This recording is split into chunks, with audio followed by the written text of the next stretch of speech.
Hello guys, welcome to my channel Teach Something, and in this video tutorial I will gonna show you how to set Windows terminal to open command prompt instead of PowerShell in Windows 11. So how to do this? Let's get started. Before starting off the video, I humbly request you please subscribe my YouTube channel for more updates. So let's start.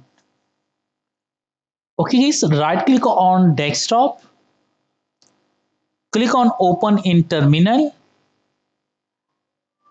click on this arrow key. Go to your settings. Now set a default profile is Windows PowerShell to command prompt. Click on save button.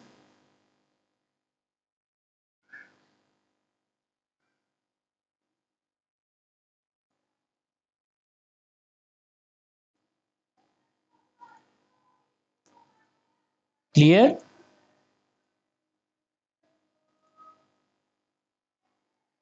Now you can see there is set up command prompt. Now here is a command prompt. I hope this video is helpful for you. Thank you for watching and please subscribe my YouTube channel.